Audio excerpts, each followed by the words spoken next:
What goes around comes around, or as you saw, socially rip is the basic understanding of how karma, the law of cause and effect, works. The word karma literally means activity. People have assumptions that being outwardly compassionate towards money, people, and love can open the back doors of heaven for them. But this is not the karma's way. Imagine a fruit, an apple on a tree. It has come of its age, it is ripe. Either it be plucked in time or it detaches itself from the tree and lands on the ground. It cannot remain on the tree forever. So this is a ripe karma. At some point in time, you planted a tree and fruit is ready to drop today. Regardless of your desire or your preference, it has taken its own course, much like the arrow that has left the bow. And you are not alone in this process. Existence is interconnected so deeply, so intimately, but the distances are vast. On the full moon night, you see the ocean. It is affected by the full moon. And it is not only the ocean that is affected, even you are affected because 80% in you is ocean water. So karma is an universal factor, and that's where astrology comes in practice. Let's take an easy example.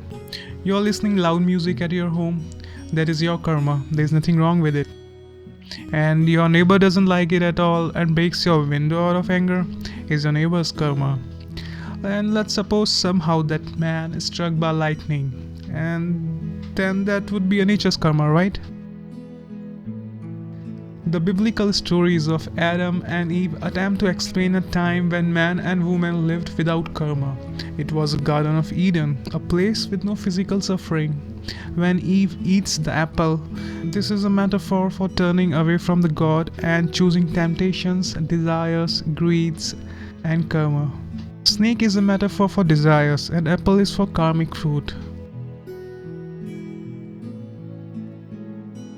Karma registers in our books, in our beings. Remember, there are no books which God is keeping. That was an old way of saying the same thing. Your being is the book. Whatsoever you are and whatsoever you do is constantly being registered, not that there is somebody writing it. It is a natural phenomena. Minds are many, societies are many, cultures, religions are many, and each culture and each society creates a different mind.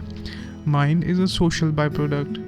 Even memories of past lives are buried in the deep subconscious mind, which can be unlocked by either past life regression therapies or by entering deep into meditative states.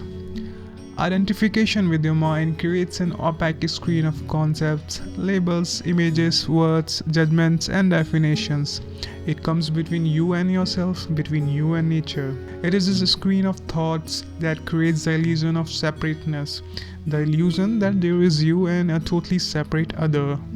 And more we have layers of such projections, less are we conscious about life and about living.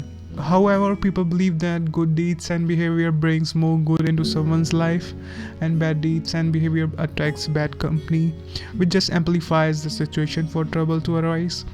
But if you were to be more precise, then karma actually deals with what you think and how deep is your subconscious mind. And ignorance of not knowing what you think is the root cause of sufferings and karma. Karma can be divided up into few simple categories: good, bad, individual, and collective. But in any situation, karma is a repetitive cycle of cause and effect, life and death. As we say, white dot in the black side of yin shows some goodness in bad things, and black dot in the white side of yang shows some badness in good things.